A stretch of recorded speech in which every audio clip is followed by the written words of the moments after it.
देखिए, आज मैं बात करूँगा जो अपने मौत से मरता है मेरे दोस्त, और जो अकाल मृत्यु मरता है उसके बारे में कि आखिर में वो जाता कहाँ पे है। देखिए, सबसे पहले मैं बात करूँगा जो अपने मौत से मरता है ना मेरे दोस्त, अपने मौत से मरता है मतलब एक्सीडेंट से नहीं, किसी दुर्घटना के कारण नहीं, अपने मौत से मरता है। मान लो किसी बीमारी से मर गया वो, तो वो बंदा चाहे वो बंदी यहाँ से तुरंत परलोक चले जाते हैं। आत्मा, तारा देखे हो ना, तारा आकाश में जिसको विज्ञान कहता है तारा है, गैसों का मिश्रण है, वो सब जीवात्माओं की आत्माएं होती हैं मेरे दोस्त। वैसे ही मरोगे आप, यदि अपने मौत से मरते हो तो वैसे ही निकलोगे। दिन में तो आपको समझ में नहीं आएगा, लेकिन रात को कोई मरता है या संध्या के समय 6-6:30 बजे, तब तुम जो है देख सकते हो। मान लो कि छत पे तुम सोए हो, तो अचानक होता क्या है, जो छत पे मान लो कि आप सोए हो, कोई आपके सर के ऊपर से, सर बोल दिया मैं यहाँ पे, सिर के ऊपर से होता है ना, सोए हो सिर के ऊपर से टूटता हुआ तारा जिसको कहते हो तुरंत गायब हो जाता है। वो टूटता हुआ तारा नहीं होता है मेरे दोस्त, वो जीवात्माओं की आत्माएं होती है। फिर पता चलेगा, देख लोगे तो अरे कोई तो मर गया गांव में, तो उन्हीं की वो आत्माएं होती है। अपने मौत से जो मरता है वो चला जाता है ब्रह्मा जी के लोक, जिसको बोला जाता है ब्रह्मलोक या सत्यलोक। मैं तो घूम के आया हूँ दोनों जगह से, और अपने बैकुंठ धाम से भी मैं घूम आया हूँ। सपनों में नहीं, रियलिटी में मैं घूम के आया हूँ। अब कहोगे कि इंसान मरता है तो जाता है, तुम जीते जी कैसे चलेंगे? मेरी बात अलग है, मेरी बात अलग है। मेरे पास शक्तियाँ हैं, मैंने आपको पीछे भी बोला था ना, मेरे पास शक्तियाँ है, प्राकृतिक कंट्रोल है। मैं अब भी स्वामी हूँ उस भूमि का, उस जल का, उस वायु का, उस आकाश का, उस अग्नि का और उस सूर्य का। मैं आज भी स्वामी हूँ, कंट्रोल है, शक्तियाँ है। तो मेरी बात अलग है, क्योंकि मैं कृष्ण हूँ, मैं कल्कि हूँ, मैं राम हूँ। हाँ, रही बात आत्मा जाता है सत्यलोक या ब्रह्मलोक, जो अपने मुँह से मरता है, निकलेगा तारों के, देखोगे कि जैसे तारा जाता है टूटता हुआ, वैसे ही वो मिल जाएगा, तारों में मिल जाएगा। जो ऊपर देखते हो ना तारा तारा तारा, उसमें देखोगे आप सब जीवात्माओं की आत्माएं हैं। कुछ आत्माएं आपको मिलेंगी जो बहुत ज़्यादा चमकती है, दो मैं बता दे रहा हूँ जो बहुत ज़्यादा चमकती है। विज्ञान पता नहीं उसको क्या बोलता है, उस तारे को क्या बोलता है, लेकिन है तो जीवात्मा वो। देखो, विज्ञान ना आज तक तारों पे पहुंच पाया है, ना कभी पहुंच पाएगा।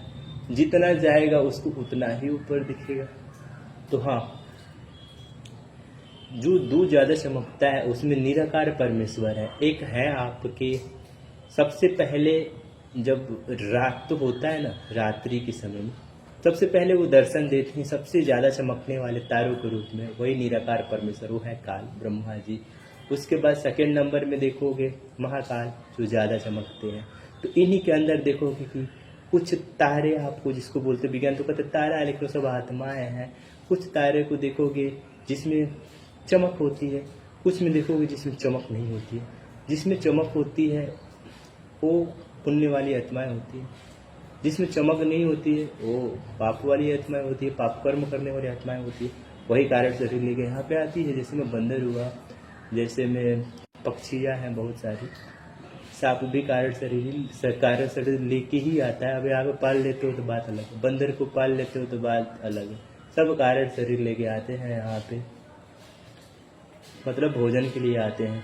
यही माया नगरी, मैंने पीछे ही बोला था कि यही माया नगरी, मतलब यही धरती पे ही स्वर्ग है, धरती पे ही नरक है। धरती पे स्वर्ग कैसे है? तो भैया, जो आप आप जब इंसान रूप में आपका जन्म होता है, कर्म अच्छे हैं, चमकने वाले तारों में से प्रकाश है, फिर आओगे इंसान रूप में आओगे, तो यही धरती आपके लिए स्वर्ग। अब जिसमें प्रकाश नहीं है वो पाप कर्म करने वाली आत्माएं हैं, तो आएंगी बेजुबान रूप में, यही धरती उसके लिए नरक हो जाएगा। कुत्ता के लिए आएगा तो नरक, कुत्ता बन के आएगा तो नरक ही ना होगा। डंडा खाएगा, रोटी तक नसीब नहीं होता। बंदर भी भोजन के लिए ईंट खाता है, ईंट मारा जाता है। देखो, इंसान और बेजुबान में मैं कहता हूँ ना, कोई अंतर नहीं है। क्यों अंतर नहीं है मेरे दोस्त? क्योंकि देखो, बंदर को देखते ही इंसान ईंट चलाने लगता है, मारने लगता है तुरंत। क्या कारण? कारण है कि इंसान को डर होता है। पहले था ना कि बंदर काटता था, मैंने नियम बदल दिया, बदलवा दिया। उसके बाद आप पाओगे कि बहुत कम ही है बहुत कम ही है बंदर जो अब इंसान को काटते। पहले ज़्यादा ही न्यूज आता था बंदर और कुत्ता वाला। उस समय था कि यदि आप मांसाहारी कीड़ी थे या मांसाहारी व्यक्ति थे, कर्जदार थे, मुफ्त का खाते थे, संगत में थे, शाकाहारी आप क्यों ना हो, आपको भी काटता था। तो उसमें यही सब लोग फंसे थे, या मांस खाने वाले थे, वो इन सब में फंसे थे। अब है कि बंदर को मारोगे तभी बंदर काटेगा, कुत्ता को मारोगे तभी कुत्ता काटेगा।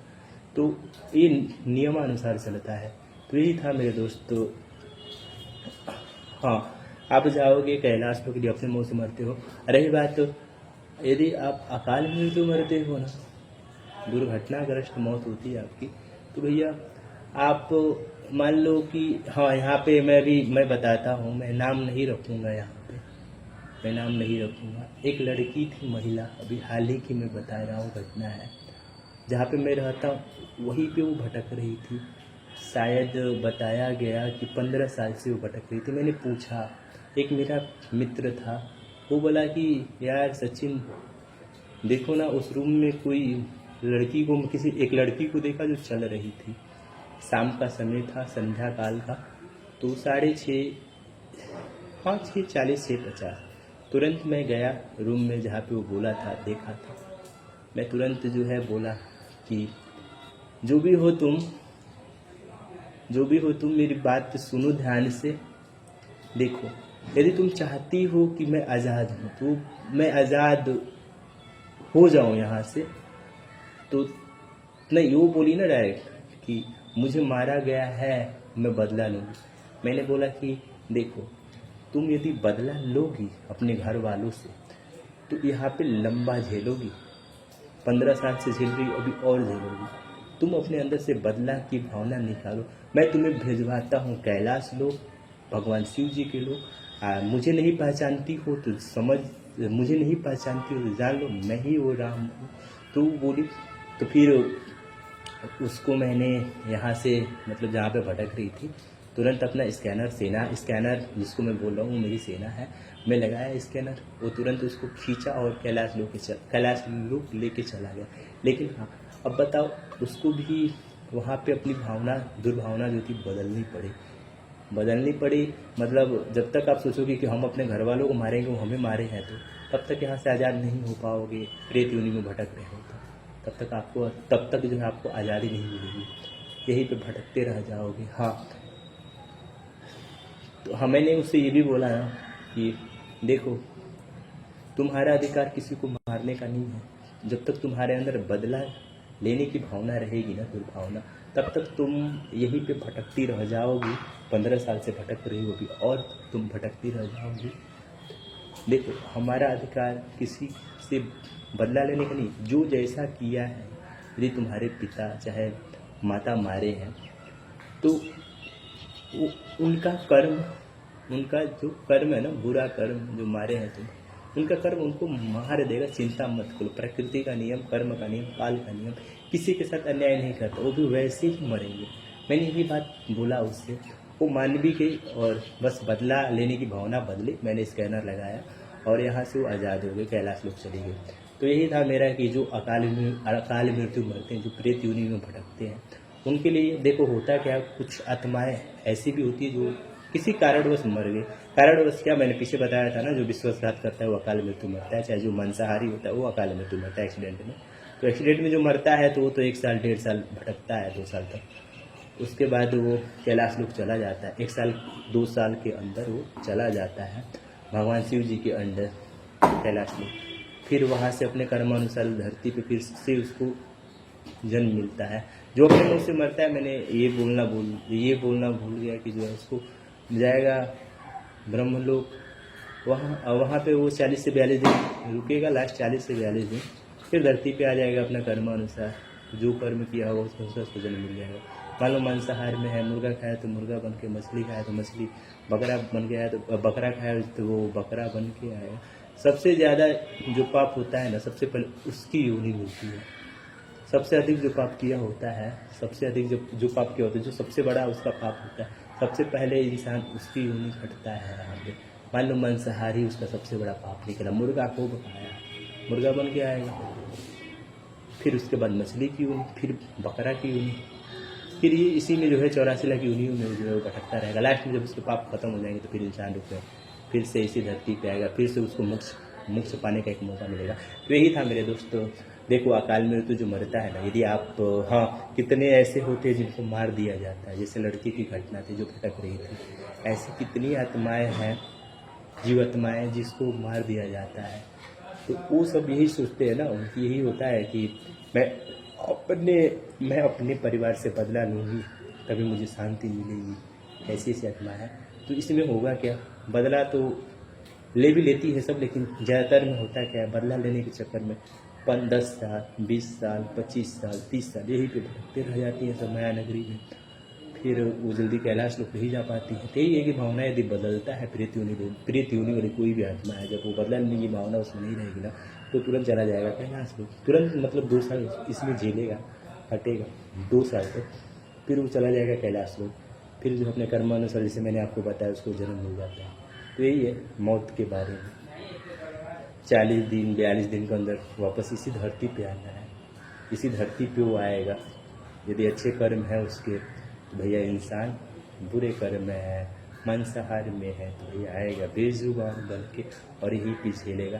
यही धरती ही, मैंने बोला कि आपको ये भी बताया कि यही धरती, मतलब यही धरती, यही माया नगरी ही स्वर्ग है, यही माया नगरी ही नर्क है। मैंने आपको ये भी समझा दिया कि आप इंसान रूप में यदि आपका जन्म होता है तो ये आपके लिए स्वर्ग है, और हाँ भैया, आपका बेजुबान रूप में आपका जन्म मिलता है यहाँ पे तो आपके लिए नर्क हो जाएगा। बकरी को मैं देख रहा हूँ, अभी मेरे सामने बकरी चल रही है, तो देखो, बकरी जीवन भर ये सब मांस खाते हैं, मटन खाते हैं, चाहे लड़का हो चाहे लड़की, लड़का है तो बकरा, लड़की है तो बकरी। प्रकृति इनको ऐसा दे देती है ना, जीवन भर क्या खाते हैं, बकरा बकरी की मांस मटन खाते हैं। प्रकृति इनको ऐसा दे देती है शरीर, जीवन भर ये घास खाते रह जाते। तो ऐसा होता है, प्रकृति की शिक्षा का न्याय नहीं करती है, यही झेलने वाले हैं सब। इसमें भी मैं बोल देता हूँ, कितने ऐसे लोग हैं ना, पूछो मत। बकरी पालते हैं, कुछ खरोच आ जाएगी तो चिल्लाते हैं और वही कसाई को बेच देते हैं। वो कितने बड़े पापी हैं, कुछ रुपयों के लिए, कुछ पैसों के लिए बकरी को पालते हैं। अरे यार, पालते निस्वार्थ भाव से तो आपके लिए हो जाता है सत्कर्म, लेकिन उसको बेच देते हो कसाई के हाथों कुछ पैसों के लिए, उसका गर्दन करता है। तो वो लोग भी झेलते हैं इसमें, ऐसा नहीं, जो बकरी पालता है वो भी झेलता है। तो ये सब जो है पाप है, लेकिन इंसान को दिखता नहीं, उसको लगता है सब तो सही है, सब सही है। कुरान तो कहता है कि ये सब खाना चाहिए, तो कुरान तुमको बताएगा, वहाँ पे मरोगे तो जाओगे वहीं पे काल और महाकाल के अंडर में। कुरान जिसको पूछते हो, मैंने ये भी बोला था आपको, जिसको सोचते हो कि मस्जिद में ये दादा है, चाहे देखो, मेरे लिए हिंदू मुस्लिम सिख ईसाई सब अधर्म है। चाहे हिंदू में ये काली माता है जहाँ पे बकरे की बलि दी जाती, माता है वो चुड़ैल वाली आत्मा है। चाहे दादा है वो प्रेत वाली आत्मा है, यही पे भटकने वाली। 500 साल बाद मैंने ये भी बताया आपको, वो उनको वृक्ष की योनि मिल जाती है, यहाँ से वो भी विलुप्त होकर चले जाएंगे। 500 साल तक लास्ट करेंगे अपना, लेकिन उनका जो है पनिशमेंट 500 साल कर रहे हैं, 3000 साल 6000 साल तक झेलते ही रह जाएंगे वृक्ष की योनि में। तो यही होता है मेरे दोस्त।